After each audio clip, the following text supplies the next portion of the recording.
really, really hard, and they execute the system, and that's what it's all about. Yes, sir. Trust. He's pretty Big trust, baby. Hey, yes, sir. Right on cue. Hey, right on cue. Hey, let me.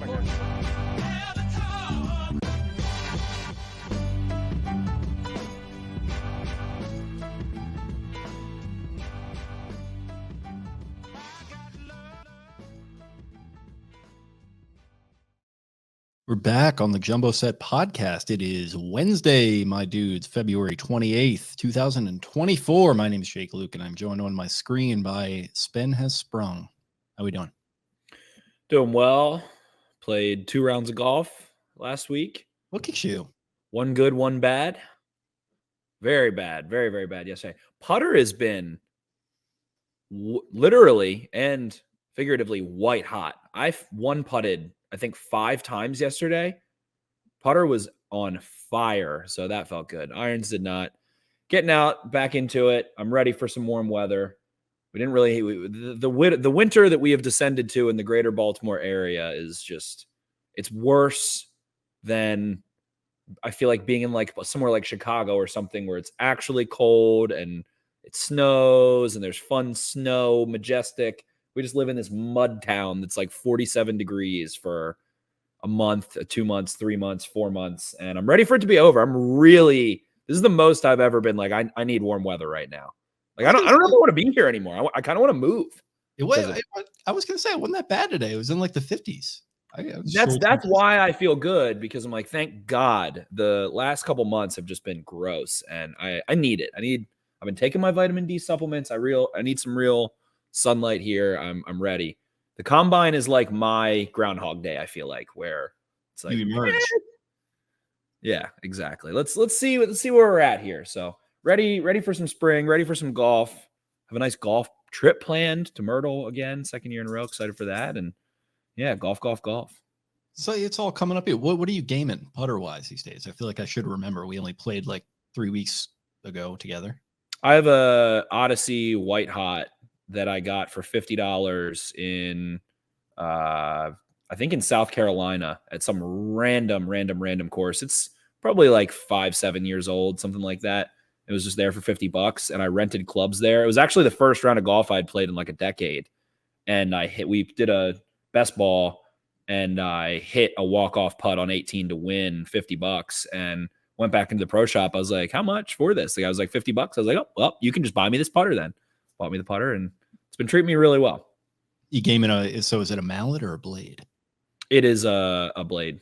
Oh, look at you. Very nice. I sunk a couple actually when we played at Fox Hollow. Then it kind of let me down when I played there again this past weekend. 92 could have easily been in the 80s. It's tough scene. But that's okay. That's not what we're here to talk about. We are here to talk about some Baltimore Ravens, and obviously we've got to open it up with Eric DeCosta just in the most relatable fashion possible, addressing reporters today in Indy. Yeah, that's a good question. I read a lot of history, a lot of military history, a lot of value investing stuff, Ben Graham, Warren Buffett, Charlie Munger, things like that. I'm really interested in that idea as pertains to players. I do read a lot. I think sometimes the scouts would get sick of me talking about things they have no interest in.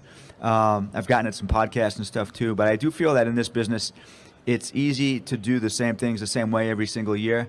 And I think for me, at least, being creative, kind of looking and being exposed to different things is very helpful, whether that's a podcast, a TV show, a movie, books, whatever that might be. Sometimes my best ideas kind of germinate. Now, I know you were telling me before we got going here that you're currently deep into how to win friends and influence people. So I know that that's kind of what you're riding on. But yeah, I mean, totally relatable. Definitely, a little funny. I had to throw it in there for the humor factor, but it is, like you mentioned, the combine is your Groundhog Day.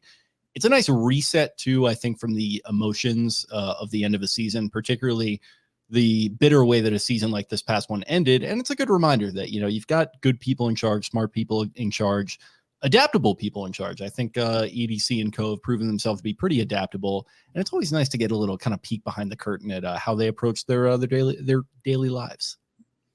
It certainly is. And speaking of the intelligent investor, which I have read, of course, value investing, I think, is something that's funny and determining value. And I can guarantee that if EDC, if I were to ever interview him or just talk to him, I would say, when you're saying you're talking to the scouts about things that they might not be interested in, I guarantee that means that he has had a conversation about determining value and the importance of determining value, basically, which is that you want to avoid short-term boom in lieu of long-term sustainability. And I think that is what epitomizes the Ravens. So I'm going off of a limb here, but I feel like that is maybe the fundamental principle behind Eric DeCosta's analysis. If he's quoting Ben Graham, that's his most well-known work, one of the most well-known works. So would really love to talk to him about that and determining the value of a player and determining the value of positions and fits and, what is long-term success. And that brings me to the Ravens. This is the first year without Joe Ortiz, who has obviously been hand in hand with EDC and obviously Ozzie for a long, long, long time. And that even brings me to things like Patrick Queen, who we remember they drafted in the first round, an inexperienced player that was not a team captain, that kind of breaks away from what we have seen them do most year in and year out. And I'll always think of that quote of Joe Ortiz saying, yeah, we took him where we took him because we think he'd be a top 15 player if he stayed another year. And that was a 2-year starter, top 10 guy possibly. So we look at Odafe Owe as another player that showed explosive, outstanding athleticism, and felt like the Ravens took him knowing that wasn't going to be. And as a rookie, he really did make an impact, especially even in their his debut NFL game. He has a big sack. He might have set too high a precedent in his first couple starts. I mean, he was like looking like a sack master there for a hot minute. And then he obviously had the forced fumble against Kansas City. Yep, exactly. So looking at kind of those positions, where were those guys drafted? Right around where the Ravens are drafting. This is where they hope to be drafting because it means you were successful, and they certainly were. While many people still on the Bird app, or the artist formerly known as the Bird app, are still crying, but that's all right. Cry all you want. And that's where you have to look. And that's what I think is interesting about the Ravens position in this. It's maybe kind of like the Orioles, right? The Orioles traded away a late first-round pick because they're like, well, we have young talent, and that pick isn't going to be someone that helps us immediately. And I think maybe, the Ravens, everyone says, oh, they're going to trade back. Sure, maybe they could. Takes 2 to tango. But also maybe you do take someone like a Zay Flowers where you expect them to come in and play fast, experienced, 3-year starter, 4-year starter, 4-year contributor, something like that. So I think that's kind of where the Ravens are at. This is a fun combine, curious combine, some really thin positions, really thick positions, but that was a really interesting quote from EDC. I actually didn't even see that until you pulled it up. So I would love to ask him about the intelligent investor and determining value and that conversation, because I think that'd be a fun one. Yeah, you just knew that was going to tickle my fancy. The second I saw that, I was just like a pig in shit there, and I had to make sure I clipped that one off. And then I obviously had to throw the Shane Gillis. Getting into World War II history is early onset Republican. So I threw that under there as well for the keen eyes that, could maybe take a look. But yeah, he had some interesting comments. I am pulling up our guy, Kevin. He had a nice little recap. I didn't get to listen to John's presser. I didn't get all the way through Eric's either, but that's a little succinct summary from courtesy of Kevin Ostreicher. And DeCosta did confirm that Justin Madubuike is going to be remaining in Baltimore one way or another. He's working closely with his agent to try to get a deal done here before the deadline. But if it isn't, then he is going to be franchise tagged, which is obviously a big point to hit on. They said that change will be coming in the running back room. Not committal one way or the other on Gus Edwards, I think, but it sounds like they would like to bring him back. Offensive line will be rebuilt. That's an interesting buzzword to me, rebuilt. It does sound like Kevin Zeitler, they didn't really try to make much of an effort to re-sign him, so we'll see what happens with that. A couple interesting names thrown out there. Laken Tomlinson released by the Jets, so we'll see what happens there. Odell Beckham Jr. could stay, could go. Shout out to the Clash. And then Ravens have a direction on offense that they want to go. So they've already got all this mapped out. Now it's kind of the time to put things in action. Moving and shaking it out there in Indy, getting out to St. Elmo's Fire or whatever that steakhouse is. Talk to some heavy hitters around the league and maybe make some moves. Certainly is. And the vibe that I get from, and I love that you said buzzword rebuilt. And I think that does, and that in one singular word, that might be the most important of anything. rebuilt, meaning that there will be acquisitions, there will be changes, there will be a new strategy or something modernized. Go ahead. What's I'm sorry, just the replies below Kevin's tweet. I didn't even see them when I pulled it up, but the first one is from Colin at Reckless019, and we should hashtag fire John Harbaugh. I like the throwing the hashtag in there. And then the next one, hanky panky HC needs to go. So it looks like maybe we're moving on from this. Not everybody else is, but continue. I've been like removed from kind of Ravens Twitter. I've been more in just like sports Twitter, and I have kind of seen that still trickling out there. When I deleted the app after the AFC Championship loss, and I just gave myself that week, I'm pretty sure that was like the best week of my adult life. Probably. I need to do that more often. Not a bad idea. I've taken a little hiatus. I do my picks daily and stuff like that, but I've got myself in a nice little algorithm. I'm not on there as much as I used to be. Like probably your spots. Yeah, you used to be pretty active on there, but now you'll sign in at certain hours a day. I'm like, there's Spenny. He's on the Bird app. He's firing. I kind of do have my hours, and then I go like late night. Late night, I like to just consume in bed. I think I saw you actually last night tweet something really late, and I didn't realize that you had just tweeted it, and I liked it, and you were definitely still awake. It was like 1:40 a.m. or something. Yeah, I couldn't sleep last night, so it was about Aubrey Plaza and John Waters.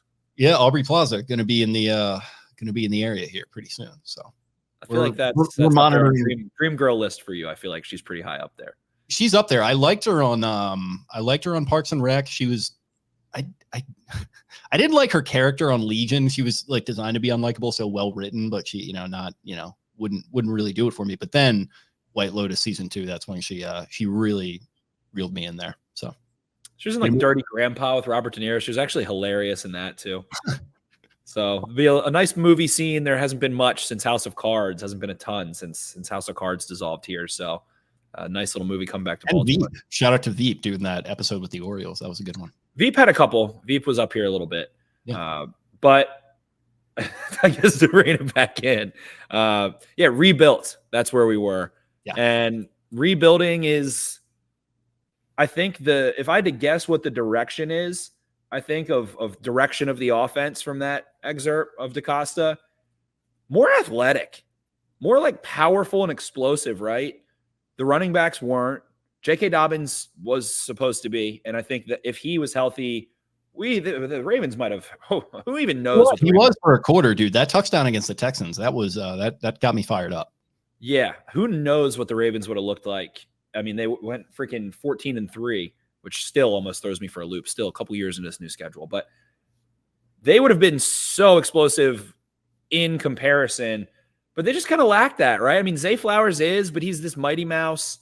Mark Andrews is explosive. I don't think he's not explosive, but that's just not the word I would use. He's more like a vertical guy. Like he'll go above the rim and do. He's okay after the catch. He's smooth. He's sudden and smooth, but he's not explosive necessarily. He used to be a little bit more explosive. I think Isaiah Likely has some explosion to him a little bit.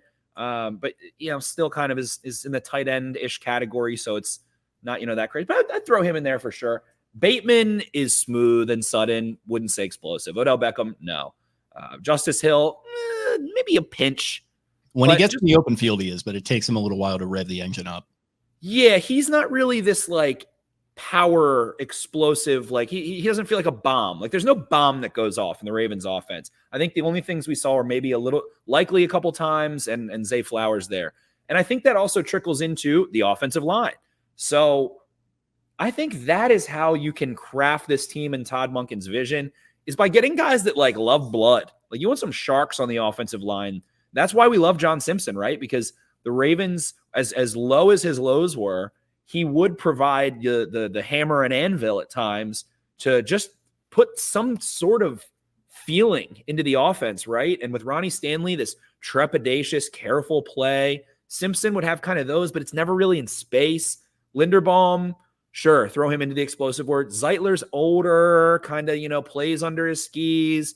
Not really someone I would categorize explosive. And then Morgan Moses ends up with that pec injury and is much older. So you've got Lamar, you got Zay Flowers, Bateman has shown flashes of that. We'll see if he can be healthy and do that. We talked about Likely.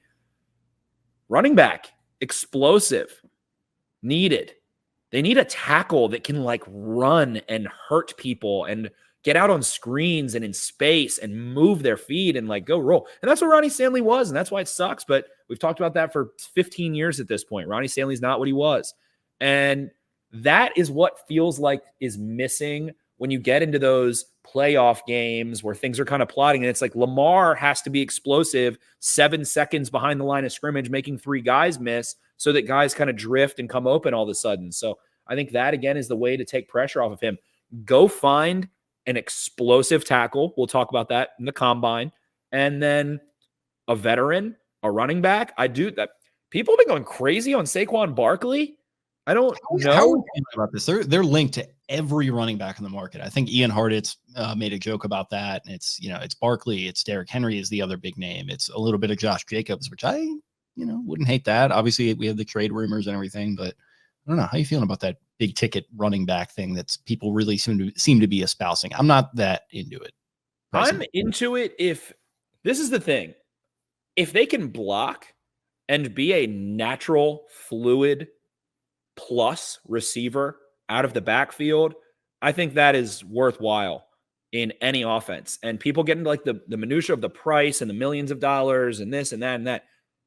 Every offensive coordinator wants that.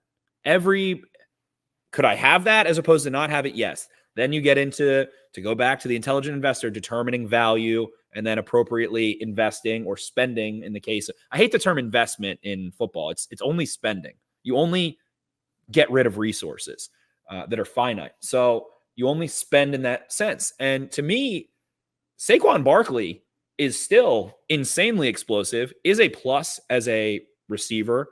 And I mean, is he a world-class and is he like a top 5 pass pro guy? No, but he's a vet and has that combination of experience plus explosiveness. And we just still haven't seen Lamar have someone that takes the pressure off. And I think that is needed, right? If you want to continue to phase him out of being a runner, especially in the regular season and in kind of, not to say meaningless games, but in games that you don't want him to break his back over, I think having another player that kind of is usually on the field with him, I think that just helps chemistry, vision, adaptability, being able to make changes at the line of scrimmage. Lamar makes a call and the guy knows, and there's no question. He can be a plus in that sense that it's like, oh, Lamar says 3 words, the back knows. It's not unfamiliar. He doesn't have to go second guess it or think about what that player is going to do. So I really like the idea of Jacobs. I really like the idea of Barkley. And then again, you get into determining value and how much you should spend. Is there value to be had in that? And the value of that is, can you get more production or at least equal production to the amount of dollars you pay? We always talk about over the caps valuations of players, which we do like. And it's interesting, but nonetheless, you end up seeing Keaton Mitchell, who, hey, we're talking about explosive. That would have been nice in the playoffs. That would have been nice against the Chiefs. Those kinds of things, they run the ball. Sure, that game got away from them, but they did have 2, I guess, backs that did look explosive in Dobbs and Mitchell. They both go away. So I don't know. It just feels like another key cog that you can rely on would be very nice and things of that nature. But it's tough, that decline does happen. Miles do add up. Backs do take a beating. And I don't know. Is it a 2-year, $18 million deal for Josh Jacobs? Or is it, a 3-year, $40 million deal for Josh Jacobs or Saquon Barkley? And that's where you get into the weeds. And this free agent class of backs is looking like it's going to be Henry, Eckler, Pollard, Barkley, Jacobs. There's more than that. There'll probably be some guys cut. So I don't know.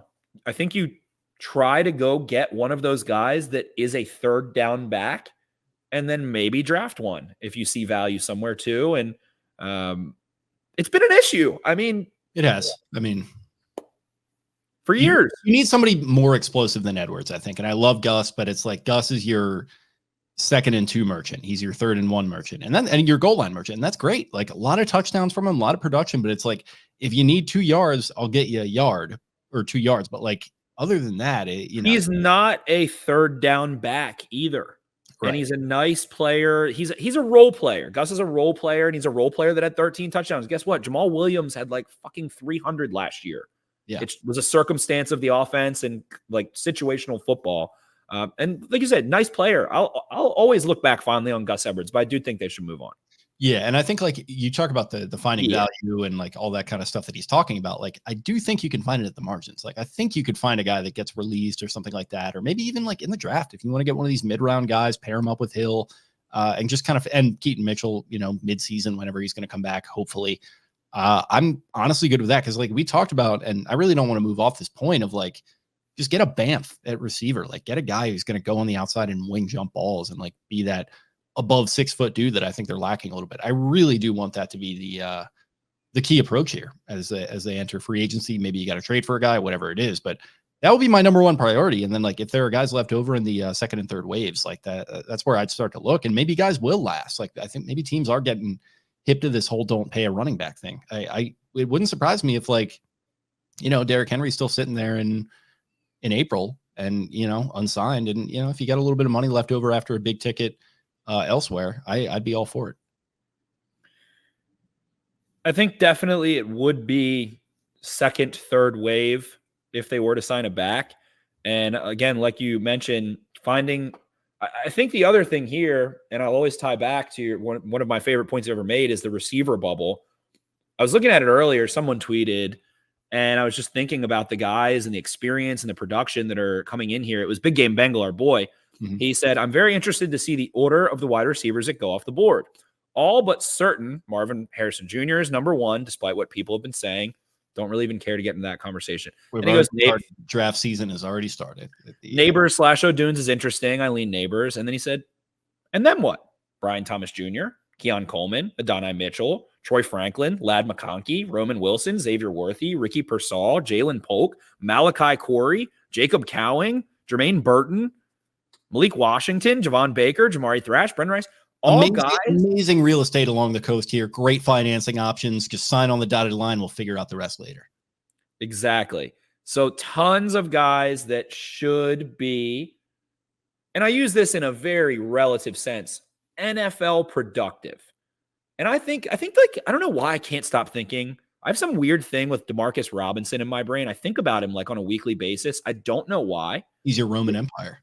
His name just always, yes, he is my sports Roman Empire. His name just comes into my mind in like comparisons or relative thinking. I don't even know what it is, but I think of him as just kind of like the baseline of what I would define as a productive NFL, like a professional wide receiver.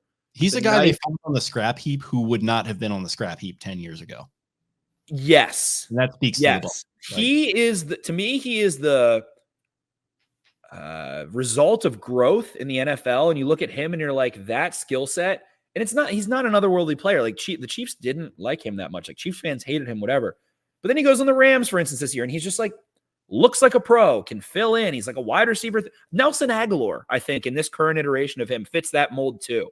Right. There should be at least 10 guys, in my opinion, in this class that are Nelson Aguilar plus, like a professional wide receiver. And I think it might be the thickest, most robust in terms of the minimum threshold to be a professional NFL wide receiver that plays and sticks around ever. And I think that continues to be in this conversation that we've talked about, determining value. Again, trying to find surplus value using spending on a draft pick instead of spending in free agency on a wide receiver or trading a pick and then paying. I think that continues and needs to continue to be the white whale.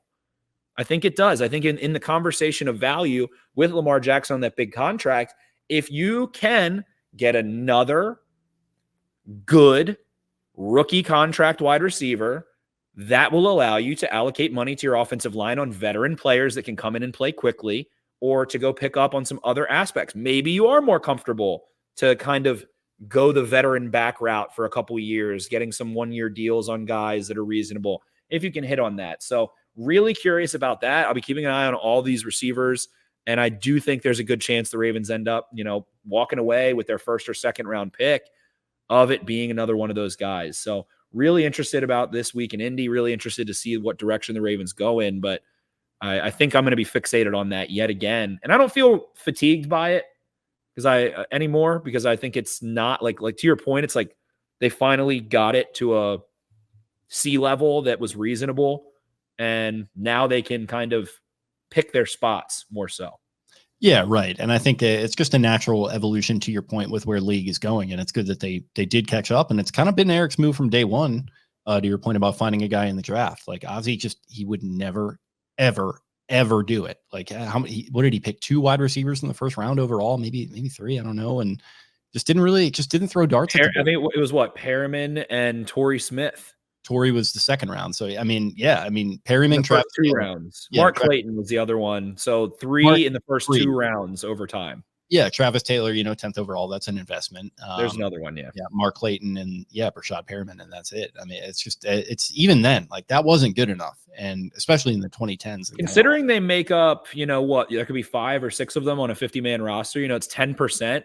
10% of their picks in the first on day 1 and day 2 were not wide receivers with Ozzie Newsome. Yeah, it's crazy. Like, and I get it. Like, you start out in a certain time in the mid 90s, it wasn't as important, but they didn't. I feel like back then too, and like I don't like it still in hindsight, but back then I feel like there was more of a jump from college receiver to NFL receiver than there is now. Yeah. 7-on-7, the evolution of the spread offense, the pass game, passing volume, all that stuff contribute to that. Yeah, of course. And, Eric comes in, it's Marquise Brown and it's Miles Boykin within a couple picks of each other in 2019, and then Duvernay in 2020, and, Prochet and all these other guys. He really does seem committed to, at the very least, fulfilling the position in the draft. And then this past year, you go out and you get Odell Beckham, and maybe you overpay for him a little bit, but that's fine. That sets a baseline, and that tells you, like, all right, we got that production, which was good. I think solid overall. And, that's great, but like we can probably find that even for a little bit less. So if they want to go that route and still draft a guy, I'm fine. I do like the idea of, like I said, going and getting that big ticket option like we talked about. But overall, you do have some options at your disposal, which is nice. So yeah, that's pretty much where they're at on the offense. We don't have to belabor the wide receiver point. A couple interesting comments on the defense. We mentioned the Madubuike thing. Obviously, we can get into that. And I don't know. Like I think like overall, like this is going to be. We're going to talk about the investment stuff a lot. This is going to be interesting to see how they approach this defense. Are they going to let it sort of develop and mature in its own way, not make some big investments because you're already built up the spine? Couple holes at edge rusher. Are you going to bring back Clowney and Van Noy, or are you going to let some young players on this roster continue to develop? Well, we were really happy with this game this year. I think sometimes people get really caught up on the number of sacks that people get. We prefer to look at pressures and disruptions and the ability that they affect the game. And Odafe is probably one of the hardest working players we have on our defense. He's got a great motor, plays with a passion. He's an exciting young prospect. He has battled back for some injuries, and we think that this is going to be a great season for him. We're very, very excited about what he brings to the table this year as one of our primary edge rush guys. And so, yeah, there he is talking about Odafe Owe and kind of confirming the fact of what we all suspected. That, they're not as hung up on his sack production. They like the pressures. They like the production in other areas. And I know you've been big on the Owe's a little underrated train. And I think he's really going to be a critical player on this roster for 2024. I think that he's an outstanding, and I love the use of the word prospect. He is 25. We see 23, 24-year-old first-round edge picks. McDonald last year to the Jets. Will McDonald, I think he was 14th, 15th, 16th, somewhere in that range, and was 24 years old. So Owe was a project and is a developing player, but you do see it all coming together. Did suffer an injury that kind of derailed him a little bit, but just on a snap-to-snap basis, watching him on film, he always popped. Almost every game. He was making an impact. He was winning. He was beating his man. And sacks, we've gone into deep dives on and tangents and all of those things. They are one of the most overrated stats in many ways because they can be contextually garbage or high quality. And pressure does provide that more consistent level of disruption that is more stable over time, like DeCosta mentions. When there's consistently pressure there, sack numbers will come. So Chuck Smith, I think, did an incredible job with this front and maximizing Clowney. They had Clowney cross-chopping crazy well. He's got another ball of clay, and Tavius Robinson is a player I think that we'll see take a big uptick in snaps. But Owe, to me, again, is the emphasis of long-term sustainability, long-term plan, drafting, knowing that a player is going to ascend and that they have the physical attributes. And another discrepancy I feel like we see between DeCosta and Newsome, the RAS numbers, the overall athletic testing profile of Ozzy's picks to DeCosta's picks. Ozzy would have years where it would be high, but he would also take a lot of shots on guys that didn't test well. And DeCosta's not doing that. The Ravens have transitioned to taking much better testers. And I think within criteria, especially at a position like that, where if you go look at outside linebackers, pretty much all of the good ones have long arms. They jump 10 feet in the broad jump. They have a good 3-cone time, a good short shuttle if available, and their vertical jump is high. Vertical jump and broad jump are directly how explosive are you from a standing position. That is get off. And to quote J.J. Watt, 80% of NFL sacks are a result of get off. You have to beat your guy to their spot. So I think that's imperative in that context. And I think Owe, I think he's primed for a monster year. I'll throw him in the same way. We're going to talk about Justin Madubuike here in a moment, but I'll throw him in that same category. You see, it's all there. He just has to kind of parlay it all. It all has to come to fruition mentally, being a little bit more aware. And if you want to talk about sacks specifically, of how to win and impact the quarterback, not just win. And I think we saw the plan with Madubuike work 10 out of 10, 100 out of 10. Couldn't have gone better in that sense. And I did even get to a point, I think last year maybe in the offseason, where I was like, hey, I'm going to say that Justin Madubuike isn't going to be a sack guy until he shows me. It looks like he knows how to win, but doesn't understand how to turn that into a sack. And that's all right, because he's still disruptive. That's still an impactful, good player to have.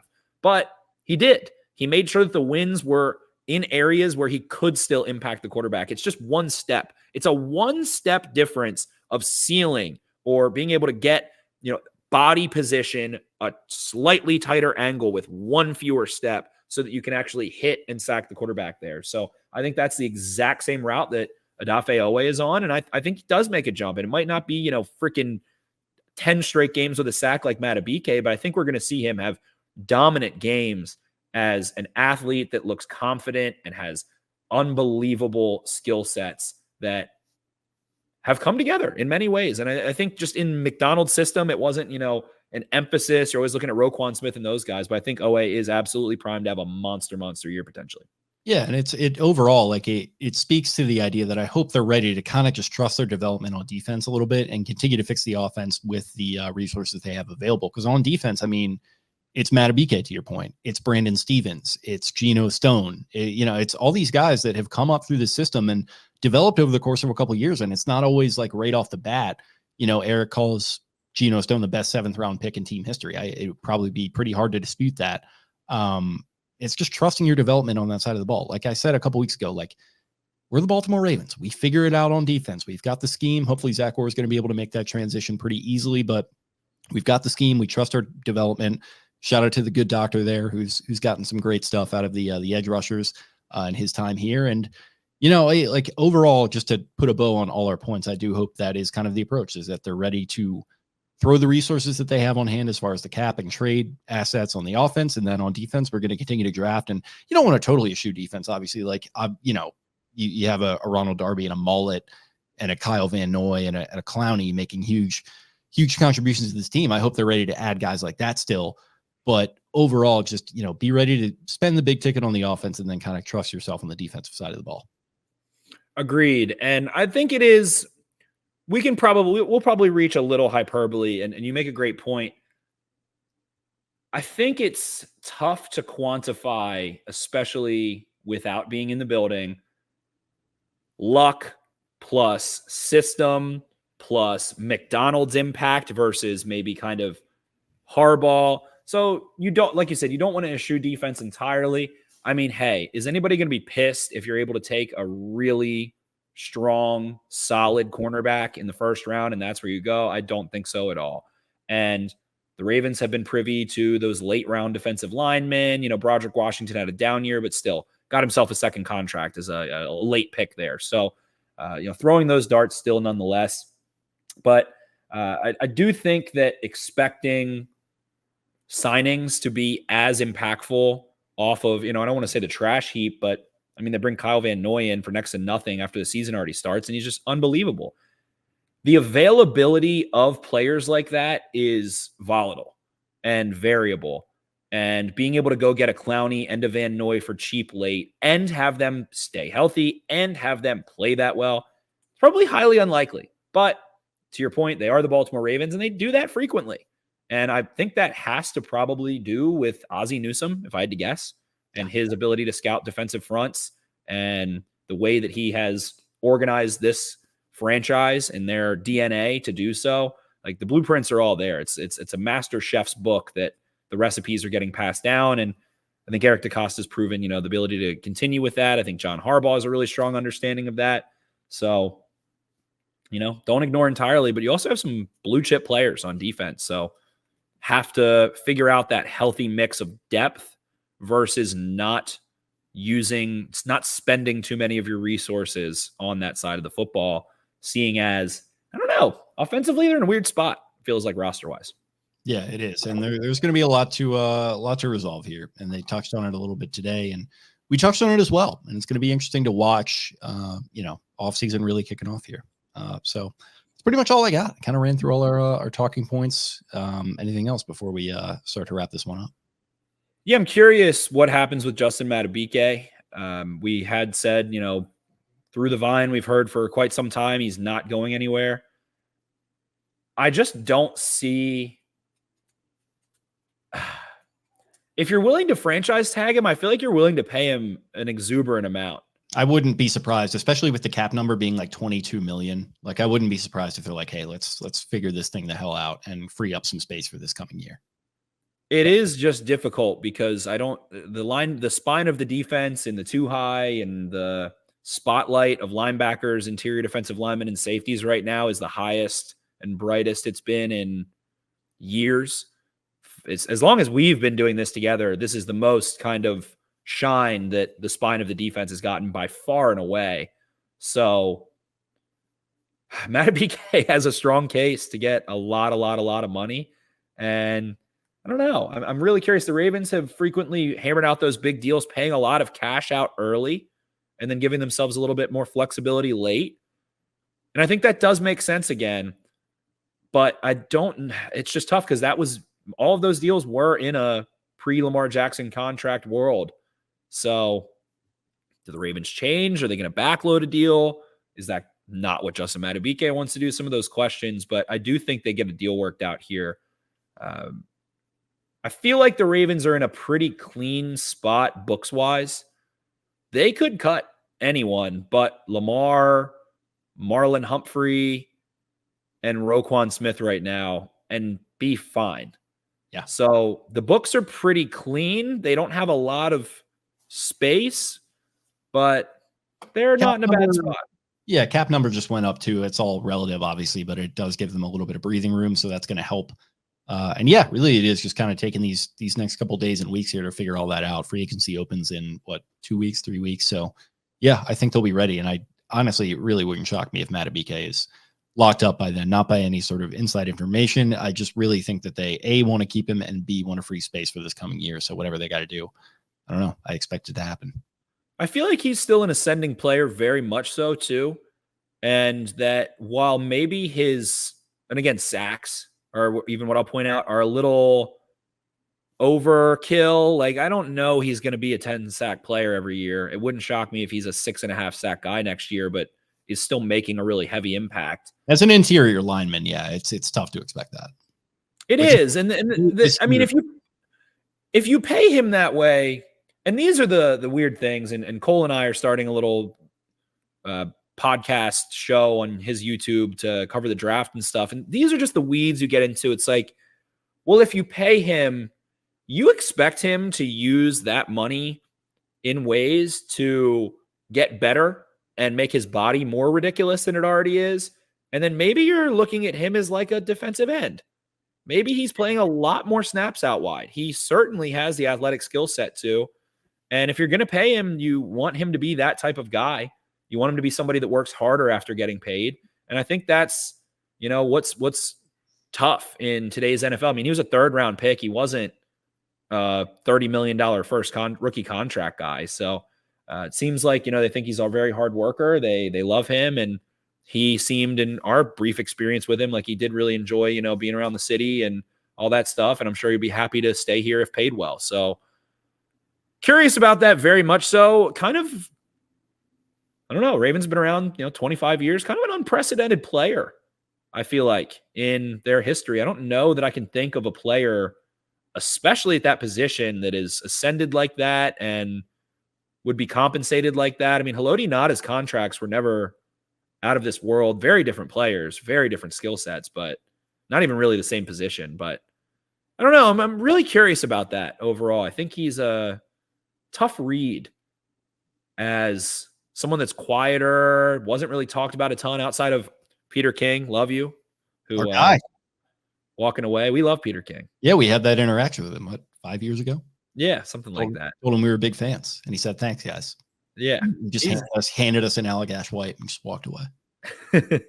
Talked about Robin Williams with a waiter. Unbelievable. Robin Williams died, killed himself. Thought he would cry. Fucking Hall of Fame stuff, man. I think I had forgotten about that he retired. I fully forgot about it until someone started tweeting that out again. It keeps on giving. Yeah, but Madubuike, weird player, really good player. I was higher on him than anyone else, and I'm still very just curious to see what he turns into, what he's paid like. I really don't think they have him play on the franchise tag. That feels like a far cry. And I mean, there could be worse moves to be made than paying him a little bit too much, I think. Yeah. Than giving him a little bit too much of your cap percentage and things like that. He's really unique, and you don't want that shit to walk away. You don't want what he's doing on a football field, that rare of a skill set. I've said the Aaron Donald thing. You're like, all right, I think we might have Aaron Donald here. He just had 10 straight games with a sack, and you pay him and he turns into like an all right, pretty Pro Bowl player instead of an all pro player. You're like, shit, what were we going to do? Let him walk away? Probably not. So really curious on that one. I don't know. It's hard to read. It's a very, very hard read player contract. I don't know. It was so fast how out of this world and the reports came out that he basically was like, no, I don't want to take that probably, $40 million contract or whatever. I guess that's why which is weird because they ended up paying Broderick maybe as a result of Madubuike declining. So that kind of showed that they wanted someone to be here for a couple years. Broderick Washington contract is kind of weird in that sense, but I don't know. I'm very perplexed by this whole thing. I just want to see how it plays out 5 years from now. I can't wait to come back and see the result of whatever went down with Justin Madubuike's contract. It feels, I don't know the right word. I was going to say precarious, but not quite it. You feel good about it, but it's unique. Yeah, it's a lot. It's a lot happening in a very quick fashion, to your point. So yeah, we'll see. If they get him locked down, I think we both probably expect them to.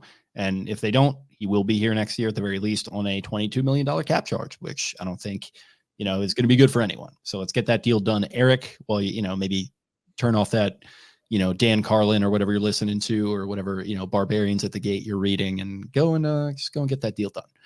Okay. Well, I guess that is it for all of us. A little bit of a shorter episode here. I got another hit scheduled with our guy, Kevin, the aforementioned Kevin Allstriker. So check that out. Also on the Locked On Ravens podcast feed coming out today, I think. So thank you guys for listening. As always, thanks to our presenting sponsors, Gimmy's Famous Seafood. Get your tailgate tickets if you haven't already. Those things are probably selling like hotcakes. They might be sold out by now. Who knows? Thanks to, listen, You're right. That was just a funny realization during an ad read. Yeah, it just kind of, it dawns on me. But I don't know. Mike said that it's like they're usually available up until like the week or 2 weeks before. So, check them out. See what you can find. Maybe they'll be available in the secondary market. I'd imagine the prices will be a little jacked up if that's the case. So be ready to pay a pretty penny. But it's going to be worth it. Shout out to them. Shout out to Black Eyed Susan Spices. Shout out to Fed Thrill Sunglasses. All our people.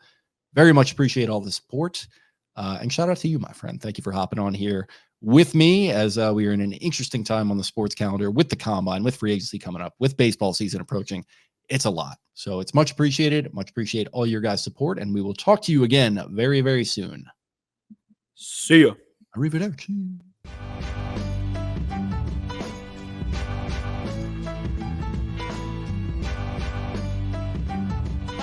grind really, really hard, and they execute the system, and that's what it's all about. Yes, There sir. it is. Trust. He's pretty Big trust, baby. Hey, yes, sir. Right on cue. Hey, right on cue. Hey, let me.